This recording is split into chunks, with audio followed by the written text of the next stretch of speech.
श्रद्धा हत्याकांड से जुड़ी बड़ी खबर है। आज हत्या के आरोपी आफताब को कोर्ट में पेश किया जाएगा।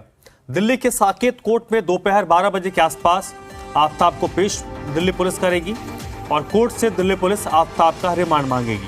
ये रिमांड कितने दिन का होगा यह भी स्पष्ट नहीं, लेकिन कम से कम 10 से 15 दिन का रिमांड दिल्ली पुलिस कोर्ट से मांग सकती है, क्योंकि अभी आफताब से कई मामलों में पूछताछ की जानी है। श्रद्धा का फोन अभी तक बरामद नहीं हुआ है और जिस हथियार से इस हत्याकांड को अंजाम दिया गया, हथियार भी पुलिस ने बरामद नहीं किया है। वारदात के दौरान जो कपड़े श्रद्धा ने पहने थे, उन कपड़ों को भी बरामद नहीं किया गया है। तो फिलहाल कोर्ट में आज उसको पेश किया जाएगा और दिल्ली पुलिस साकेत कोर्ट से आफताब का रिमांड मांगेगी।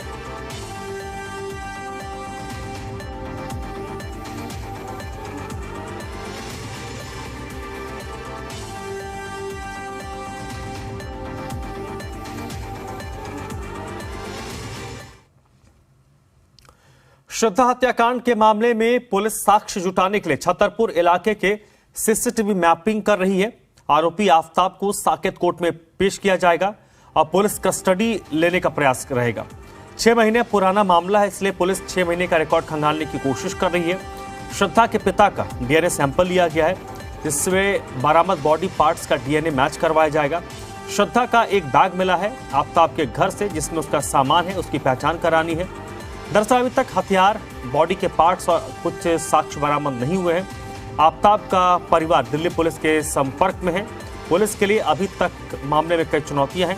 हालांकि दिल्ली के साकेत कोर्ट ने श्रद्धा मर्डर के आरोपी आफताब के नार्को टेस्ट की इजाजत दे दी है। नार्को टेस्ट के बारे में भी एक्सपर्ट्स बता रहे हैं कि इससे कुछ हद तक इस मामले में सच्चाई सामने आ जाएगी।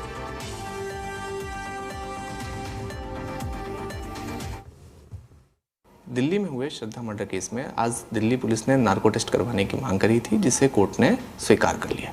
अब नार्को टेस्ट की क्या साइंस है, कैसे उसका प्रयोग करा जाता है, किन किन जो वैज्ञानिक विधियां हैं उनका प्रयोग करा जाता है, इसके लिए बात करने के लिए हमारे साथ डॉक्टर ज्योति हैं, न्यूरोलॉजी विभाग की प्रमुख है फोर्टिस की। मैम बहुत बहुत स्वागत है जी न्यूज़ में आपका। मैम ये जो नार्को टेस्ट वगैरह होता है, इसमें क्या मतलब इसकी क्या साइंस होती है, किन किन चीज़ों का इसके अंदर प्रयोग करा जाता है, क्या क्या होता है, आप एक बार विस्तार से समझाते हैं। जो नार्को टेस्ट है ये बेसिकली हम कभी किसी सच को निकलवाना होता है तो उसके लिए इस्तेमाल किया जाता है। इसमें सोडियम थायोपेंटॉल नाम की एक ड्रग है जो दी जाती है बड़ी लो डोज में। जब हम इस ड्रग को देते हैं तो पेशेंट, जब लो डोज में देते हैं, पेशेंट हल्का सा ड्राउजी हो जाता है बट पूरी तरह से बेहोश नहीं होता है। जो हल्की सी ड्राउजी स्टेट होती है तो उसमें आप पे ब्रेन का पूरा कंट्रोल आपके पे नहीं रहता है, आप ब्रेन को अच्छे से कंट्रोल नहीं कर पाते हो और उस समय जो सवाल पूछे जाते हैं तो चांसेस ये होते हैं कि जब भी आप उसका जवाब दोगे तो वो बिल्कुल सही और सच जवाब दोगे, क्योंकि आप जब अवेक स्टेट में होते हो आप पूरी तरह सोच विचार आपके कंट्रोल में होती है। आप मैनिपुलेट कर सकते हो अपने थॉट्स, अपना क्या बोलना है, झूठ बोलना है या सच बोलना है, वो आपके कंट्रोल में होता है। जब आप ड्राउजी या स्लीपी स्टेट में होते हैं ये कंट्रोल कम होता जाता है। तो जब आप हल्की से ड्राउजी स्टेट में होते हैं वो स्लोइंग वाली वेव्स आती हैं, स्लो वेव्स आती हैं। तो अगर आप उसमें कहीं उसे झूठ बोलने की कोशिश करोगे, मैनिपुलेट करने की, वेव्स चेंज हो जाती है तो आपको अंदाज़ा लग जाता है कि आप पूरी तरह से ड्राउजी नहीं हो। तो उस हिसाब से आप कोरिलेट कर सकते हो कि पेशेंट सच बोल रहा है या झूठ बोल रहा है। जब भी हम ये दवाएं देते हैं अक्सर हम आईसीयू सेटिंग में देते हैं और जैसे एपिलेप्सी के पेशेंट्स में देते हैं ये दवाएं, वहाँ हम इसे बहुत हाई डोज में देते हैं और अक्सर मॉनिटरिंग की ज़रूरत पड़ती है। इसमें भी जब हम ये देते हैं हम मॉनिटरिंग के साथ ही देते हैं। जब ये नार्को टेस्ट करते हैं हम काफ़ी कम डोज में देते हैं, बट इसके साथ साथ पूरी प्रिकॉशंस ली जाती है, मॉनिटरिंग पूरी प्रॉपर की जाती है ताकि कोई भी इसका हार्मफुल इफेक्ट ना हो। Thank you so much. तो जिस तरह से भी आपने सुना कि जो नार्को टेस्ट है उसके पीछे की क्या साइंस है, किस एटमॉस्फेयर में वो दिया जाता है और किस तरह से एक कंट्रोल एटमॉस्फेयर क्रिएट करा जाता है ताकि सच भी निकल कर आ जाए और जिस व्यक्ति का नार्को टेस्ट करा जा रहा है उसको भी कोई हार्म ना पहुँचे।